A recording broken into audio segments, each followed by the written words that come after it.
Hɔrɔn TV kanubagaw cɛ ani muso denmisɛn ani makɔrɔ Mali kɔnɔ ani Mali kɔkan an ka foli b'aw ye ka kɛ n'a ka waati foli ka ɲi aw bisimila kalanbulon kɔnɔ barisa émission yelen ale de ye kalanbulon ye min bɛ aw kalan k'aw to fo aw siginɔ la ni sɛmɛ yɔrɔ ɲuman o bɛ sanfɛ yiri tigɛli nɔgɔya mɔgɔ faamuyalen fɛ baro o bɛ faamuyali nɔgɔya o de la Hɔrɔn TV bɛ ci bila maa faamuyalenw ma u ka se ka na ka walawalali kɛ cogo min na jama fanba fana bɛ faamuya sɔrɔ bi an ka maa welelen ye Maître Zumananci Dunbiya n'ale ye député kɔrɔ ye Maître i ni sɔgɔma. Ba i ni sɔgɔma Kunta. I bisimila Hɔrɔn TV sanfɛ. Sa n bɛ aw fo ka an lajɛjɛkulu an lamɛnjɛkulu k'u bɛɛ lajɛlen fo i y'a fɔ cogo min na n'i ye ji di minabaatɔ ma i y'a bɔ koba kɔrɔ kalan don o don mɔgɔ bɛ kalan kalan tɛ ban donc a ka kan an ka ɲini k'an kalan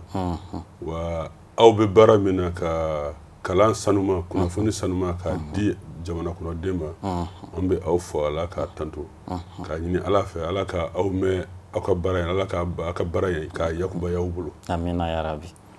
Ayiwa foli tɛmɛnen kɔfɛ an b'a ladɔnniya bi an bɛna baro kɛ waleya minnu n'u kɛra an ka CNT kɔnɔna na ni nanzarakan na u b'a fɔ ko PAC dakuruɲɛ surunyana donc ni a walawalalen ye plan d'action gouvernemental tile fila baro sigi kɛra a kan juma tɛmɛlen ale ni tɛnɛn tɛmɛnen nka baro bɛɛ kɛra nanzarakan na i b'a sɔrɔ maa caman bɛ yen u b'u ka tafan sɔrɔ mais minnu ma taa l'école la olu tɛ se ka faamuyali sɔrɔ bi wulada bi an ye maître wele ale ka se ka na walawali kɛ an ye an ka se ka faamuya maître an ka daminɛ fɔlɔ fɛn min yɛrɛ fɔra ni PAC n'o ko plan d'action gouvernemental dakuruɲɛ surunyana mun fɛn de don. N'i y'a jateminɛ ni jamana mara a kalifari la i bɛ fɛ ka jamana mara kɛ cogo min na i bɛ fɛ ka baara mun boloda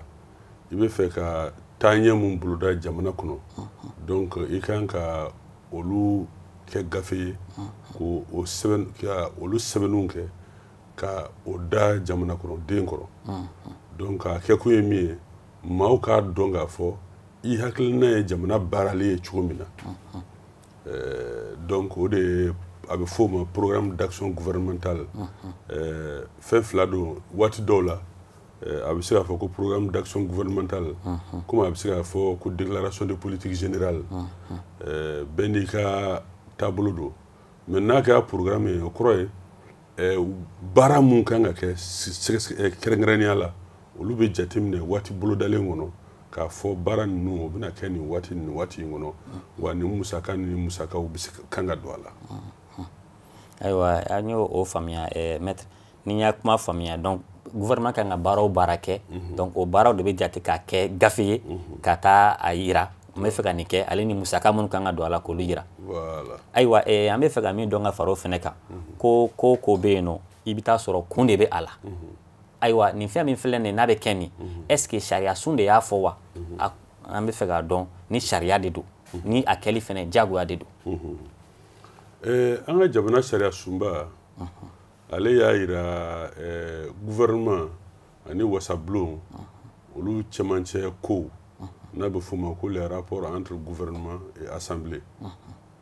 ko ni premier ministre kura sigira donc a ka kan a bɛ fɛ ka jamana baara cogo min na parce que a ka kan k'a ɲɛfɔ jamana kɔnɔdenw ɲɛna jamana yɛrɛ sigilen bɛ senba damadɔ kan senba fɔlɔ o ye exécutif ye n'o ye président de la république a n'a ka gouvernement senba filanan o ye wasabulon ye n'o ye wasadenw ye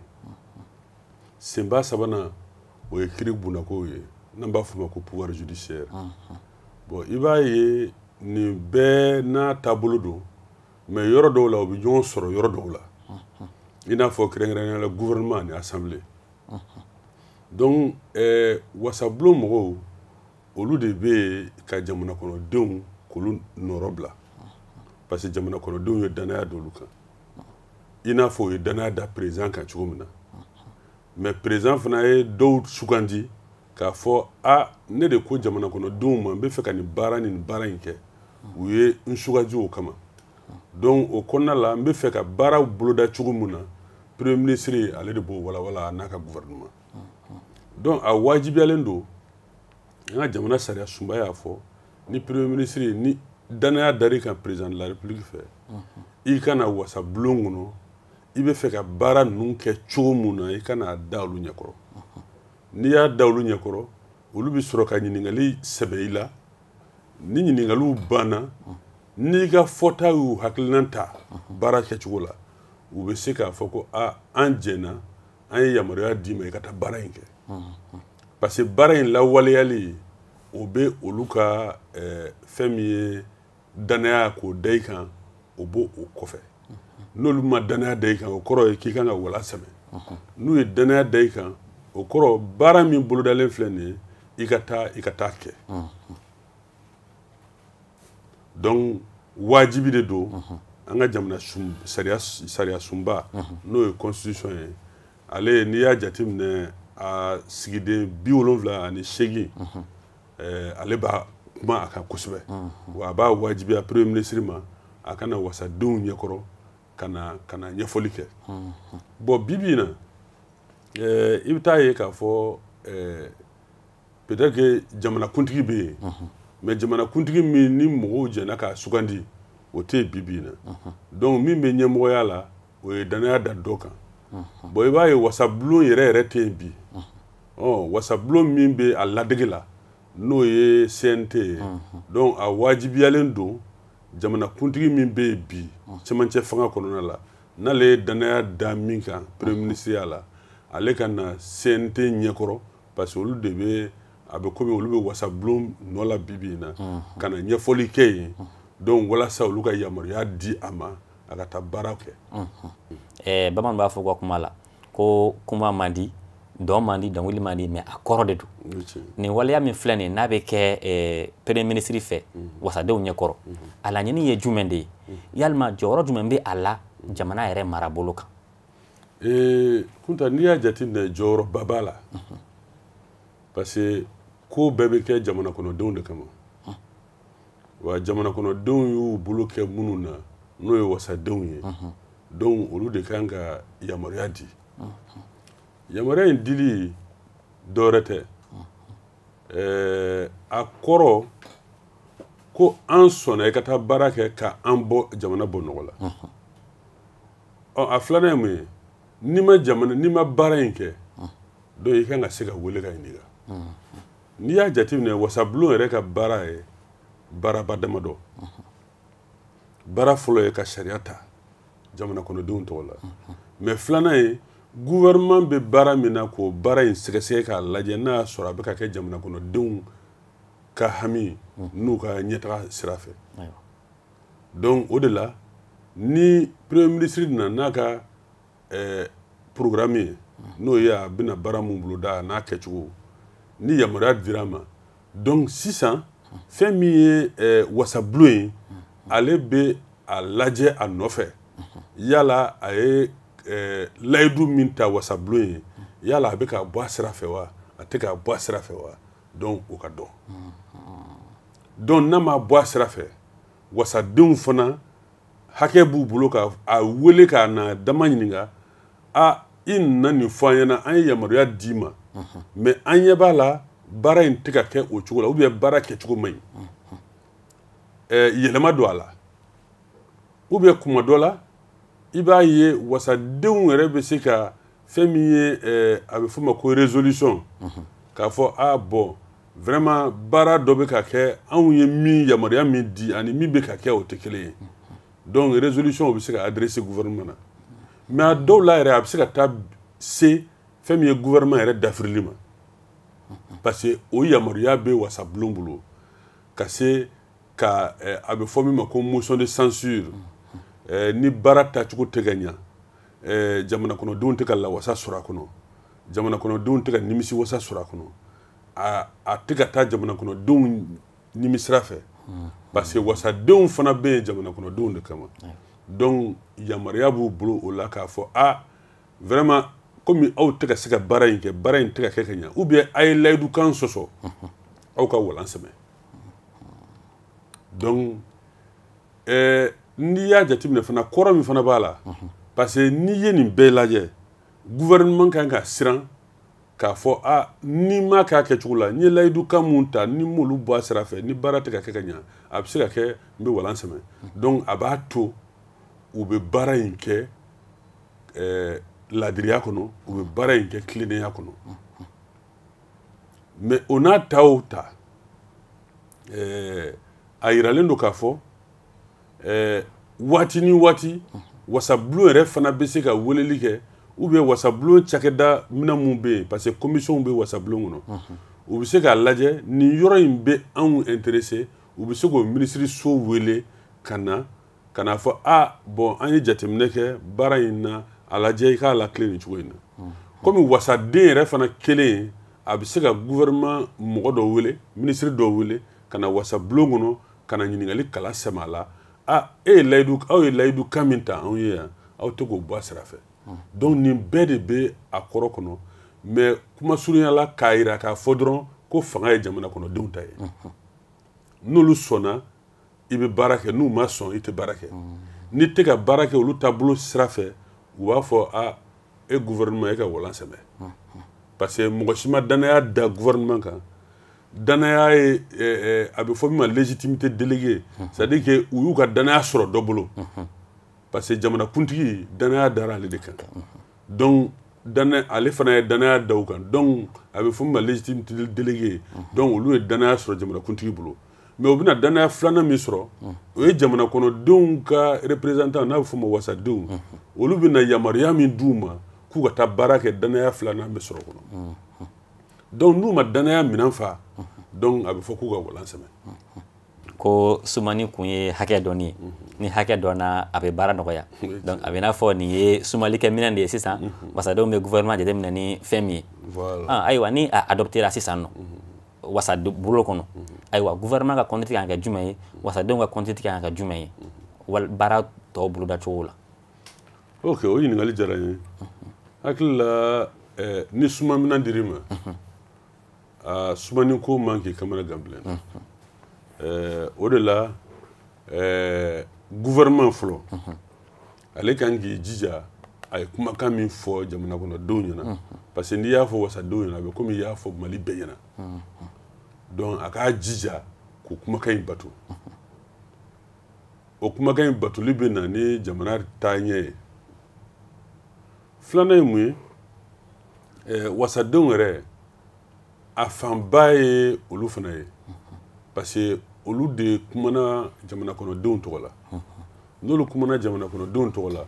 u kan k'u jija ka sumani kɛ waati ni waati a bɛ fɔ min ma ko évaluation k'a lajɛ gouvernement ko ka bɔ nin waati in na ka taa nin waati in na u bɛna nin baara in kɛ est-ce que a kɛra wa n'a ma kɛ ka gouvernement wele k'a ɲininka mun n'a ma kɛ ni minnu kan ka kɛ walasa a ka se ka waleya o ka se ka kɛ mais n'a yɛrɛ yera fana k'a fɔ ko gouvernement yɛrɛ ye a kɛ a mago t'a la ye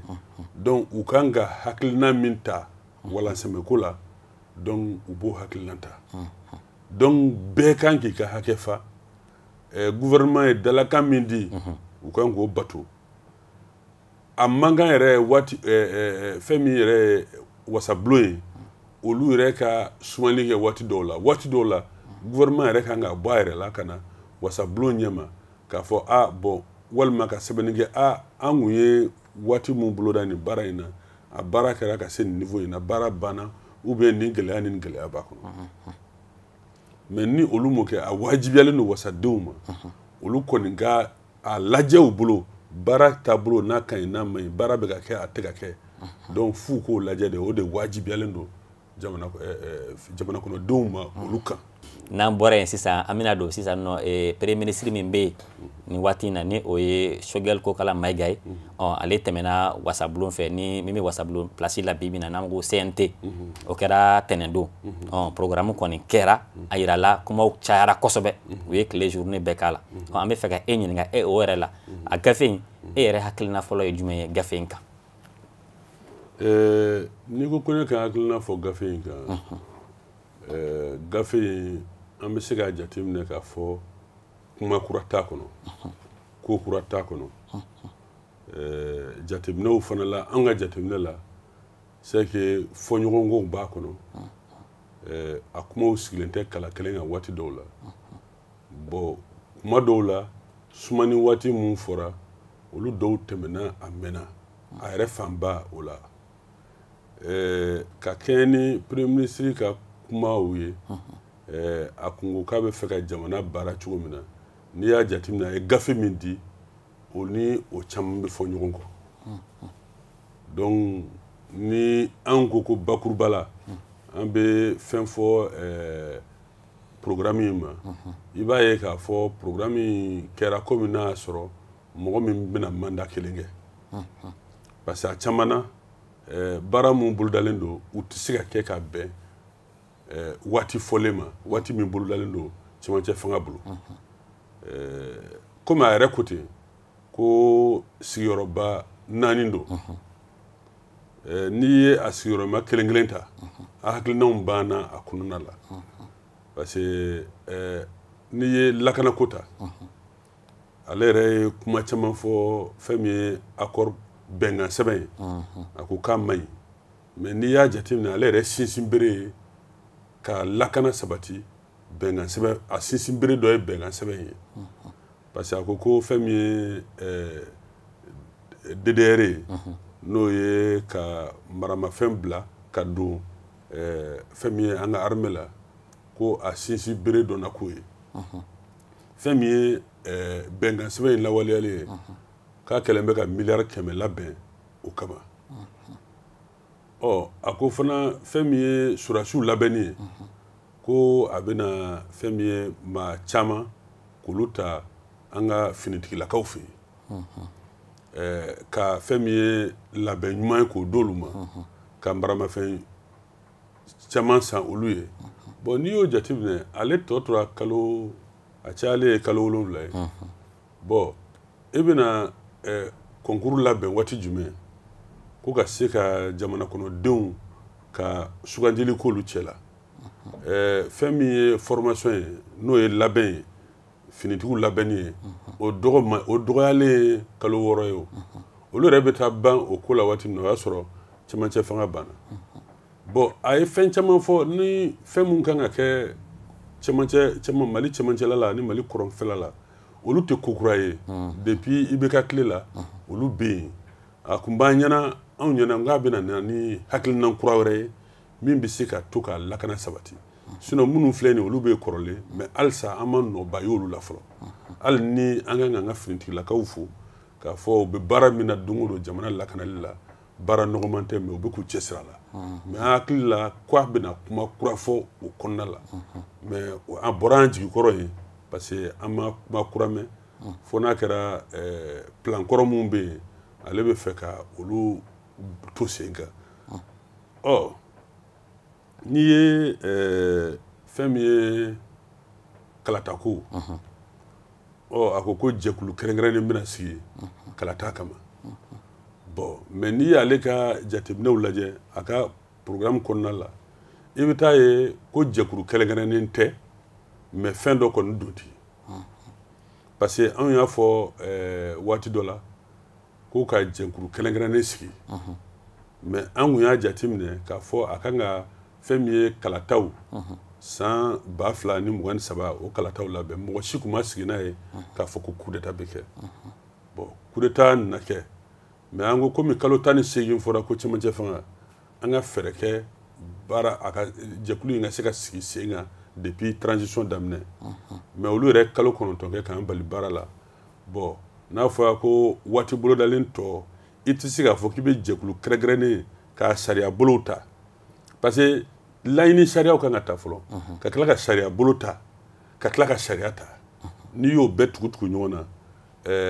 a bɛ taa gun waati fɔlen na bon ale ka programme na a bɛɛ bɛ daminɛ juin kalo la bon juin kalo kalo 2 o tɛmɛna juin kalo sara juillet kalo sara an bɛ août la bon maintenant o kalo mun tɛmɛna sisan olu bɛna combler cogo di ale m'o ɲɛfɔ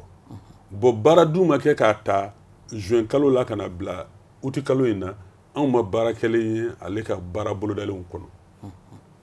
donc n'i y'a jateminɛ fana sariya kisɛ mun kan ka ta organe unique in kan olu tɛ se ka ta ka bɛn ko ka bɛn waati fɔlen ma a ka kan mɔgɔw k'a dɔn organe unique ye min ye sigikafɔba min kɛra n'o ye dialogue national inclusif ye ale kun y'a jira komi kalata o kalata gɛlɛya bɛ an ka jamana kɔnɔ k'a lajɛ ka jɛkulu kɛrɛnkɛrɛnnen sigi min bɛ labɛn bɛɛ kɛ kalata labɛn bɛɛ parce que kalata labɛn tɛ k'a fɔ ko kalata don o tɛ kalata bɛ labɛn depuis lisiw labɛnyɔrɔ n'a bɛ fɔ liste électorale révision de lisiw ni fɛn o fɛn kalata kow ka ca donc min bɛna labɛn daminɛ depuis a daminɛ fo ka taa se a kuncɛyɔrɔ ma n'o ye vote kɛli ye ka tila k'a jaabi labanw bɔ n'a bɛ f'o ma ko résultat définitif bon o ye dialogue national ye min jateminɛ organe unique ko la mais i b'a ye ale ko f'a ka organe unique sigi mais a n'a ye a tɛ se ka sigi an y'a fɔ a ɲɛna a tɛ se ka sigi waati fɔlen kɔnɔ n'i ko k'i b'a kɛ dɔrɔn i bɛ taa ko wɛrɛ kɛ jamana bɛ jigin dingɛ wɛrɛ kɔnɔ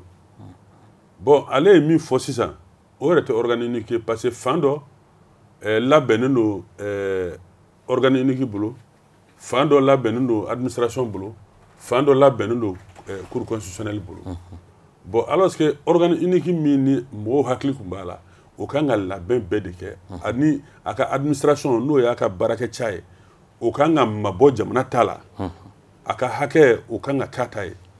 donc maintenant mais ale ye min fɔ bulletins bɛ labɛn administration bolo fichier bɛ labɛn administration bolo donc an yɛrɛ fɛ o tɛ organe unique ye et puis ale bɛ fɛ ka sariya bolo mun ta o tɛ se ka kɛ ka bɛn waati fɔlen ma filanan ye a ko ka sigi ka fɔba dɔ kɛ an yɛrɛ fɛ o ye warilacɛn de ye o parce que jamana ye Mali a problème bɛɛ dɔnnen don ka ban n'i ye dialogue national ta ani kɔrɔlen conférence d'entente nationale ni fɛnw bɛɛ olu bɛɛ ye jamana taabolo gɛlɛya mun b'a la olu y'o yira mais munna bi na wariko gɛlɛya min bɛ jamana kɔnɔ ko ka taa miliyari 2 ni kɔ k'o ta ka don o la i b'a ye k'a fɔ a nafa ka dɔgɔ kosɛbɛ a yɛrɛ bɛ perte de temps yɛrɛ don parce que an b'a ye k'a fɔ a bɛna se ka ko kura min bɛna fɔ nin taabolo in na kuma kura min bɛna kɛ taabolo kura min bɛna fɔ ka sɔrɔ an tɛ min dɔn donc o de la an hakili la musaka min kan ka don o la vraiment a ko musaka a ka sigikafɔ a k'o to yen a k'o musaka don da wɛrɛ la min bɛ jamana kɔnɔden nafa min bɛ Mali nafa bon n'i ye fɛn min ye gouvernance n'o ye ka jamana taabolo kura ko k'o sabati n'i y'o lajɛ sisan i b'a ye k'a fɔ a dɔw la a bɛ komi n bɛ karisa kɔ n bɛ fɛ ka bi a kan parce que ale ye audit ko kuma mun fɔ audit n'i ko k'i b'a kɛ ka ɲa a nɔgɔmani o ye kalo 6 o y'a surunyalen ye sinon a dɔw la san kelen ni kɔ parce que fo ka ɲɛɲinini ni fɛsɛfɛsɛliw kɛ donc il faut pas que a ka kɛ komi n'a sɔrɔ tasara juruw don ou bien n bɛ fɛ ka na n ye fanga ta dɔ kan n bɛ fɛ ka na kiri bunakun kan k'a kɛ ka a bɛ fɔ min ma chasse aux sorcières a kana k'o ye anw hakili la n'i ko ka dɔ bɔ jamana ka dépense la i kan k'a daminɛ i yɛrɛ la dɛ hakili la Asimi ye fɛn min ye misali ye a y'o yira jama la o misali ye mun ye a y'a yira k'a fɔ fɛn min ye ale ka a bɛ fɔ min ma ko fond de souveraineté min bɛ d'a ma k'a ka se ka vraiment ni laɲini dɔw kɛra fɛ a bɛ se ka mun sabati cogo min na a ko k'o tilayɔrɔ 3 ye k'a bɛ 2 di jamana ma a bɛ jɛ o kɔ bon anw ɲɛna ko premier ministre Choguel Kokara Mayiga ale bɛ o bunakun kan ale bɛ $75,000 sɔrɔ kalo o kalo min t'a ka sara ye dɛ a ko m'anw ɲɛna n'a bɛna $50,000 b'o la k'o di jamana kɔnɔdenw ma i n'a fɔ jamanakuntigi y'a kɛ cogo min na o b'a to mɔgɔw fana b'a fɔ sɛgɛn bɛ jamana la an ka hinɛ jamana la mais ale m'o kɛ mais en même temps ministère yɛrɛ cayara fo ka charte sɔsɔ parce que a charte kɔnɔ a yiralen don ko ministère kan ka kɛ ministère 25 o y'a cayalenba ye mais ale y'a kɛ 28 ye ni dun y'a jateminɛ n'i ye ministère créé waati i bɛ gɛlɛya i bɛ dépense de créer alors que Mali mago bɛ min na bi ale yɛrɛ ko Mali kura ni Mali kura don hakilina kura kan ka na taabolo kura kan ka kɛ walasa maliyɛndenw bɛ se ka fiɲɛ bɔda sɔrɔ walasa dɔ bɛ se ka bɔ an b'a fɔ l'impôt saralaw olu bɛ se ka lafiya dɔɔni cogo min na mais i b'a ye k'a fɔ o si tɛ nin kɔnɔ mais o n'a ta o ta article 39 yɛrɛ n'o ye fɛn min ye lakɔlikaramɔgɔw an b'a ɲini a fɛ ale de ko waati tɛmɛnen na ko article 39 ko n'i ye sariya ta i kan ka waleya ne sɔnnen d'o ma parce que sariya in tabaga ne b'a la a waati la lakɔlikaramɔgɔw ko k'u bɛ taa grève la waati min na an ye syndicat wele an y'u ɲininka u y'u hakilina fɔ an ye gouvernement wele an y'u ɲininka u y'u hakilina fɔ an y'a fɔ syndicat mɔgɔw ma k'u jo don parce que anw de ye sariya ta ni sariya tara a kan ka waleya an y'a fɔ gouvernement fana ɲɛna aw de ye laɲini sariya kɛ n'o ye projet de loi ye a hakilina ma bɔ assemblée la a hakilina bɔra aw de yɔrɔ n'a hakilina bɔra aw yɔrɔ a y'a jateminɛ bɛɛ kɛ min ka ɲi min man ɲi a y'o jateminɛ kɛ donc n'a ma ɲɛ sariya tara a y'aw jija a ka waleya donc o hakilina kelen a ye min fɔ kɔrɔlen ko a kan ka waleya ne sɔnnen don a ka kumakanw ma komi ale bɛ ɲɛmɔgɔya la bi a k'i jija an denw ka se ka examen kɛ parce que ale bɛ taabolo min kan nin anw sirannen don année scolaire a bancogo a kana juguya donc o de la an b'a ɲini a fɛ komi a ko article 39 ma abrogé mais a ɲinana k'a fɔ ko kalanbali tɔ bɛ yen mais kodɔnbali tɔ tɛ yen dɛ 39 article 39 a k'a jija a ka se ka waleya walasa gɛlɛya kana don an ka ɲinan kalan kɔnɔ. D'accord maître n bɛ fɛ ka ɲininkali dɔ tɛngu i la o yɔrɔnin na barisa ɲininkaliw tɛngulen premier ministre la a ye jalakili 2 ta a ka jaabiw la a bɛ ɲɛna a ye jalakili 2 ta parce que loi in taara janvier 2018 e yɛrɛ y'a fɔ o y'a sɔrɔ e bɛ assemblée commission loi présidentielle la a ko a kɛra kalafiliw ɲɛkɔrɔla na donc a bɛ i n'a fɔ assemblée ma ka baara kɛ ka ɲɛ sariya in bilala ka tɛmɛ ten ka sɔrɔ sɛgɛsɛgɛli ma k'a la o ye jalakili fɔlɔ ye o bɛ min b'aw concerné jalakili 2nan ye jumɛn a ko c'est une loi anticonstitutionnelle ça veut dire que a bɛ sariya sunba sɔsɔ donc o b'a yira cour constitutionnelle fɛnɛ o jalakira o yɔrɔ in na o ma fɔ n'o ka baara kɛ parce que loi kan ka di o kan ka vérifier n'ani constitution bɛ bɛn n'ani constitution tɛ bɛn donc Choguel ka jaabi la a bɛ i n'a fɔ fɛnɛ sariya in ani constitution tɛ bɛn e hakilina ye jumɛn o la jaabi bɛ min bolo o niveau la. Choguel ɲinana k'a fɔ ko statut caman taara k'ale to ministériya la Ibrahim Boubacar Keïta ka gouvernement dɔ kɔnɔ ale yɛrɛ tun y'o kuma lasela ye mais o don na ale m'a dɔn k'a fɔ ko a sariya tacogo man ɲi ko statut caman votera o nin tɛ statut fɔlɔ ye n ko ale enseignant fɛn supérieur n'o ye sanfɛ kalansow ye olu lakɔlikaramɔgɔw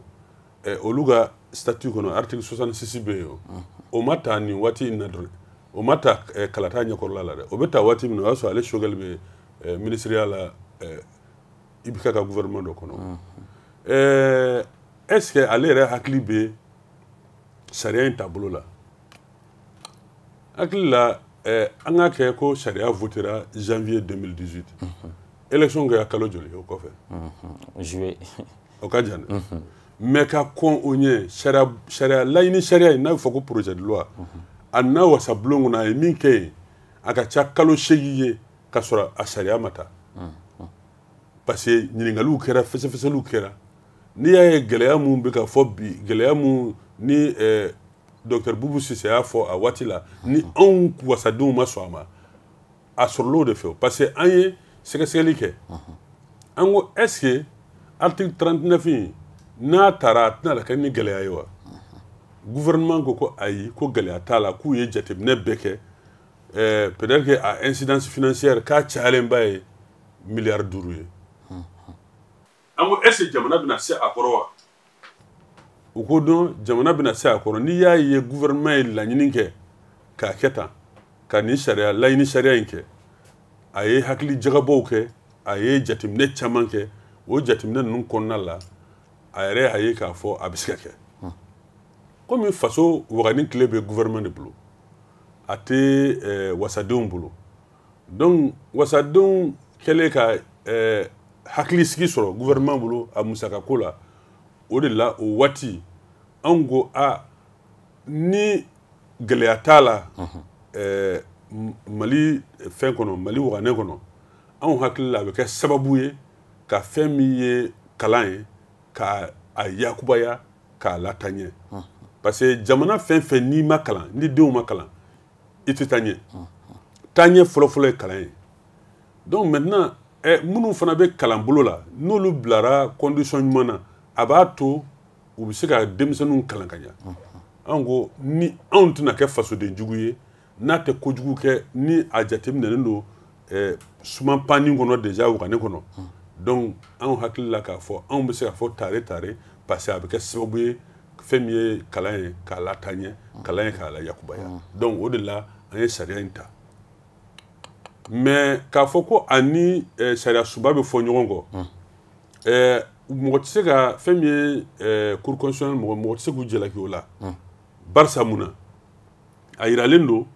k'a fɔ fɛn min ye loi mun ye n'o ye loi organique ye olu de wajibiyalen don ka tɛmɛ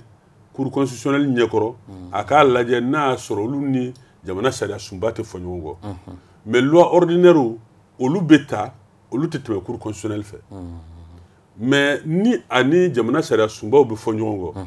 don min na ale b'a sigi ka kuma o waati min na a bɛ kɛnɛmala la o y'a sɔrɔ a ma kɛ premier ministre ye ale ko k'a waleya o tuma ale bɛ faso contrôle ale bɛ constitution contrôle la wa munna o don ale m'a fɔ ko maître a ye sabali nin sariya in ni an ka sariya sunba bɛ fɔ ɲɔgɔn kɔ donc a ye nin to yen an k'a lajɛ cogoya wɛrɛ la n'a tun y'o fɔ o don an bɛ se ka sɔn a ka kuma ma bi mais n'a m'o fɔ hakili la k'a fɔ min bɛ ka fɔ bi o ye n b'a kunna bi peut-être que n ye réalité dɔw ye minnu ka gɛlɛn ma mais Kunta bamananw b'o fɔ ko hɔrɔn bɛ minɛ a kumakan ma n'i ye kuma b'i da ka ban i hɔrɔn da la i k'i jija i ka hɔrɔnya wale kɛ o b'a to danaya bɛ sinsin n'i ye chiffres ta k'a lajɛ mɔgɔ minnu votera plan in ye ko mɔgɔ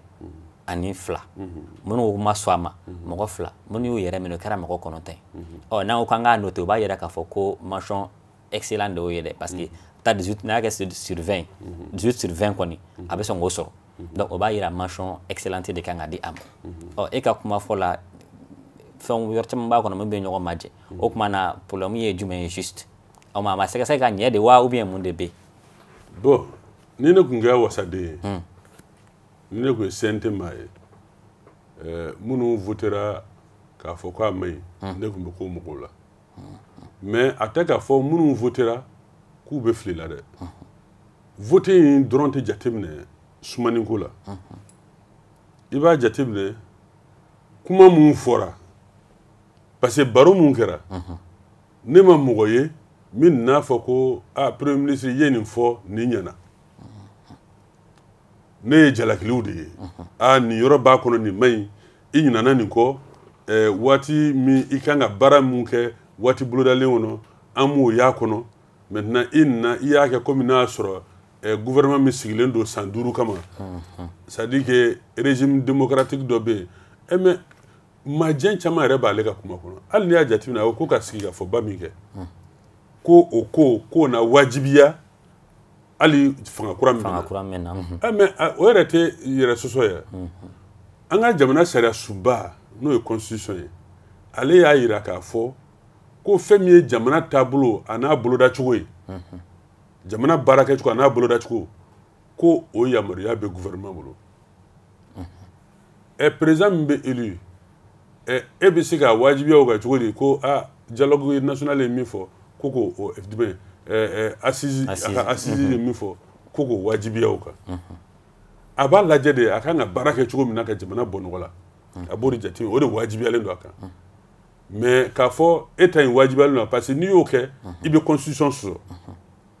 constitution y'a jira ni fanga min na ale de kan ka baara kɛ cogo min na a n'a boloda cogo a b'o fɔ i n'a fɔ ale Choguel ta cogo min na assemblée ɲɛma bi on dit que le gouvernement détermine et conduit la politique de la nation donc o bɛ cogo min na ale ko k'ale bɛna sariya dɔw ta ko minnu b'a wajibiya mais sariya jumɛn bɛ se ka ta min bɛ constitution sanfɛ bon n'i y'a jateminɛ a ko ko miliyari 2,000 ani 50 ni kɔ Mali yɛrɛ budget yɛrɛ ye miliyari 2,000 ni 500 ni damadɔ o ye san kelen ye ale ko kalo 6 dɔrɔn ale bɛna miliyari 2,000 ni kɔ bɔ wa miliyari 2,000 ni kɔ in o bɛna bɔ min a ko k'a fanba bɛna bɔ Mali kɔnɔ yan o kɔrɔ ye ka dɔ fara maliyɛnw ka sɛgɛn de kan parce que bibi in na n'i y'a jateminɛ économiquement c'est-à-dire sɔrɔ taabolow la gɛlɛyaba bɛ Mali kɔnɔ bi n'i tilara k'a fɔ ko i bɛ doni wɛrɛ da Mali kun tuguni hakili la k'a fɔ a tun kan k'i miiri ka dɔw bɔ a la ka dépense ninnu nɔgɔya walasa a bɛ se ka kun jamana kɔnɔden na cogo min na o de y'a to an y'a fɔ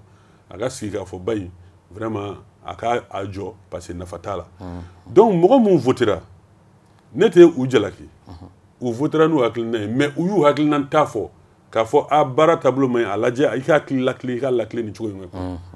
mais u fana miirila peut-être que jamana la parce que n'u nana ban sisan o kɔrɔ a ka walan sɛmɛ n'a ye walan sɛmɛ peut-être que o bɛ na ni gɛlɛya wɛrɛ ye donc o gɛlɛya in kama peut-être que u ko ko a bon an b'a to an b'a lajɛ mais ne bɛ laɲini mun k'u fɛ u kana mɛn lajɛli in la u ka lajɛli kɛ kalo 1 ɲɔgɔn na ni kalo 1 ɲɔgɔn na parce que waati bolodalen tɔ man jan parce que ni waati bolodalen tɛmɛna an bɛna kɛ mun kɔnɔ tuguni an bɛna bila gɛlɛya wɛrɛ kɔnɔ an bɛ siran o gɛlɛya ɲɛ parce que an yɛrɛ ɲɛ bɛ min na Choguel bolo ja kɔfɛ o ye ka dɔ fara waati fɔlen de kan mais a ɲinana k'a fɔ mais a y'o sɛbɛntiya ka ban wasadenw ɲɛkɔrɔ ka ban ko fɛn tɛ fara kan dɛ a y'o n y'a fɔ ani n y'a kɛ Choguel ye kuma caman fɔ kɔrɔlen ani bibi in na a bɛ ka mun kɛ a ko accord man ɲi a bɛ ka accord appliquer a ko article 39 ko k'a appliquer a bɛ k'o abroger bi a ko a bɛna dɔ bɔ jamana dépenses la a ye dɔ fara kan donc ni su min bɛ ja peut-être que depuis wulada fɛ i b'a dɔn donc anw sirannen don parce que il faut pas que an kana to nin na an kana don gɛlɛya wɛrɛ kɔnɔ donc o de y'a to CNT mɔgɔw u k'u jija kalo 1 dɔrɔn u ka sumani kɛ u k'a lajɛ n'a y'a sɔrɔ baara bolodalen ninnu u bɛ ka taa sira fɛ n'u tɛ ka taa sira fɛ n'u tɛ ka taa sira fɛ a ka kan ni min ye o ka kɛ walasa kow ka lakile walasa an ka to waati fɔlen kɔnɔ parce que dɔw b'a fɔ ko dɔw pressé don kalata la mais constitution ma suspendu o constitution b'a nɔ la constitution ko k'an bɛ démocratie fanga kɔnɔ a sumanina o ye kalataw ye kalataw anw dalen b'a la k'a fɔ ni kalata sɛbɛnw n'a lajɛra ka ɲa k'a fɛsɛfɛsɛ k'a lajɛya o b'a to peut-être que an bɛ bɔ gɛlɛya kɔnɔ sinon k'a fɔ ko jɛkulu kɛrɛnkɛrɛnnen ka sigi kalata kama k'o b'a to ko kalata bɛ jɛya jɛkulu kɛrɛnkɛrɛnnen bɛ Côte d'Ivoire an kɔrɔ jɛkulu kɛrɛnkɛrɛnnen bɛ Guinée jɛkulu kɛrɛnkɛrɛnnen bɛ hali République démocratique du Congo mais olu ye kalata fɛn fɛn kɛ mankan bɔra bɛɛ la mais jɛkulu kɛrɛnkɛrɛnnen tɛ Sénégal dɛ mais olu ka kalataw a jɛyalen don dɛ mankan t'a la dɛ ne hakili la i mana organe unique sigi cogo o cogo ni maa ladiri maa tilennenw ma don a kɔnɔ a ka gɛlɛn maintenant ni hali ni organe unique tɛ yen ni maa ladiriw bɛ ka baara kɛ donc o b'a to fɛn mun ye kalata ye a bɛ labɛn ka ɲa a bɛ kɛ ka jɛlɛya kɔnɔ wa kalata sɛbɛnw ka lajɛya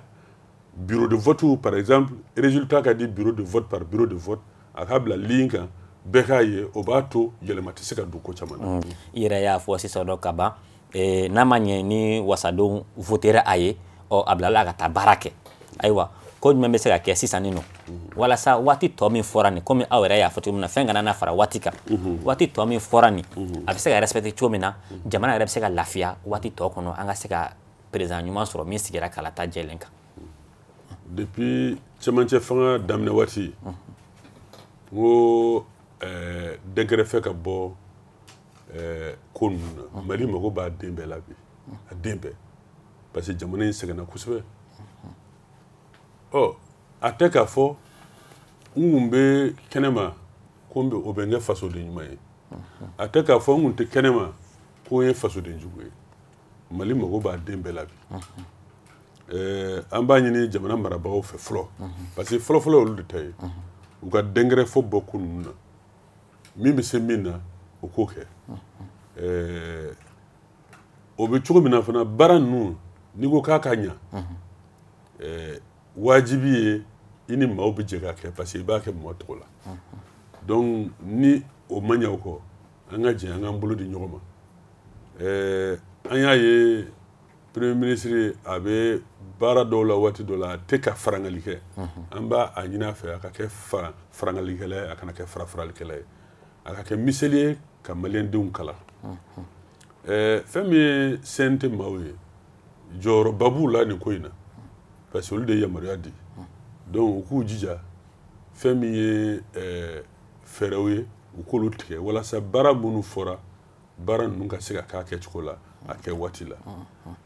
fɛn min ye politiki tɔnw ye ani société civile olu fana kan ka lajɛli kɛ ani ka dɛmɛli kɛ walasa cɛmancɛ fanga in bɛ se ka ɲɛ cogo min na maa si ka laɲini tɛ maa si ka hɛrɛ tɛ cɛmancɛ fanga tiɲɛni na dɛ n'i y'a ye an bɛ fɛn fɛn fɔ an b'a ɲali de fɛ maa si tɛ Mali cili fɛ parce que jamana wɛrɛ fila t'an na faso fila t'an na Maliba in kɔ donc an k'an jija jamana ɲɛmɔgɔya bɛ mun bolo bi olu de kan ka kɛ miseli ye k'an bɛɛ kala ɲɔgɔn na wa fana an kalatɔ ɲɔgɔn na an kana a essayer k'an fara an ka don da kelen fɛ an ka bɔ da kelen fɛ parce que n bɛ tilen k'o fɔ ni kogo pɛrɛnna basa bɛ don a fɛ an k'an jija an ka kogo kana pɛrɛn. D'accord, ok maître sisan nɔ an b'a fɔ i ka kumakan laban d'a kan ale ni folikan laban k'a di an filɛbagaw ma. Sani n ka se foli ma fɔlɔ n bɛ masa Aramani k'a deli fɛn min ye jamana basigili ye ani Mali kolo sigili ye a ka o latigɛ maliyɛnw ye ale de bɛ se ko bɛɛ la masa Aramani ale de bɛ ko bɛɛ dɔn an b'a ɲini a fɛ a ka basigi ani cɛ bɛ ni kan bɛ don maliyɛndenw ni ɲɔgɔn cɛ amina an bɛ samiya la an b'a ɲini Ala fɛ Ala ka ji ɲuman nɔgɔya an ye Ala ka samiya ɲuman sabati parce que waati tɛmɛ salon an sɛgɛnna kosɛbɛ sɛnɛko la parce que kɔɔri ma sɛnɛ kaba ma sɛnɛ kosɛbɛ a ye gɛlɛya don baloko la a ye gɛlɛya don hali an ka baganw ka dumuniko la an bɛ Ala deli a ka samiya ɲuman d'an ma n'o bɔra yen minnu tɛ san sɔrɔ ni juru tɛ Kunta e ka ne dɔn maliyɛnw ka ne dɔn a sababu ye Bugunikaw ye n b'u fo k'u tanto k'a fɔ n b'u ka bila la sini n b'u ka bila la waati bɛɛ n'o bɔra yen n'an ye Dabamasa fo ka Bugunikaw fo n bɛ aw fo k'aw tanto parce que diɲɛmɔgɔ ka kalan hakili la o kan ka kɛ an bɛɛ ka laɲini ye Ala ye dɔnniya fitinin min di an ma a ka kan ani jamana kɔnɔden ka a tila ni ɲɔgɔn cɛ aw minnu bɛ ka kɛ sababu ye jamana kɔnɔden caman olu ka se k'an na ye an lamɛn k'an ye Mali kɔnɔ ani Mali kɔ kan foli b'aw ye dɛ aw bɛ baara min na cɛsiri min na an bɛ Ala deli Ala ka a cɛsiri a ta fanga d'aw ma Ala ka ɲɛtaga sabati Ala ka sankɔrɔta d'aw ma Ala ka kunnawolo d'aw ma aw ka baara in bila kɔrɔ ye aw kana bila bana ye halisa aw ka baara yɔrɔ Ala ka yakubaya an bɛna siɲɛ wɛrɛ waati min na an k'a sɔrɔ a bonyana ka tɛmɛ ni ka tuguni a walankatala ka tɛmɛ ni ka tuguni vraiment n ka foli b'aw ye k'aw fo k'aw tanto mɔgɔw ɲɛ b'an na mais a sababu ye dɔ ye a sababu ye Maliki min ye an bɛ foli d'a ma k'a fo k'a tanto parce que ale bɛ kɔfɛ mɔgɔw ɲɛ t'ale la mais pour que mɔgɔw ka e ni ne ye fɔ ale bɛ baara min na o ka sabati kosɛbɛ an b'a fo k'a tanto Ala k'a bolo mɛn a ka baara la Ala k'a baara ta ɲɛ. D'accord an ka yɛrɛ ka foli b'i ye Oron TV tɔgɔ la an ka foli b'i ye ka sɔn ka na an ka wele jaabi donc o ye fɛn ye maa kan ka fo fɛn min na ayiwa aw minnu fɛnɛ tun bɛ k'an filɛ an b'a yira ala dɔnna k'a fɔ an ni maître Zumananti Dunbiya tun bɛ ɲɔgɔn fɛ ni ale ye député kɔrɔ ye an tun bɛ ka kuma plan d'action gouvernemental kan donc n'o ye Choguel ka plan min ni a votera wasaden bolo kɔnɔna na CNT kɔnɔ lundi tɛmɛlen an bɛ foli di aw bɛɛ lajɛlen ma ka foli di équipe technique ma ka foli di Malik tɔgɔ fila ma Malik Konate Malik Jankumba an b'a fɔ laban ka dugawu kɛ jamana ye Ala ka Mali lakana Ala ka bɛn ni kelenya sabati Mali kɔnɔ wasalam.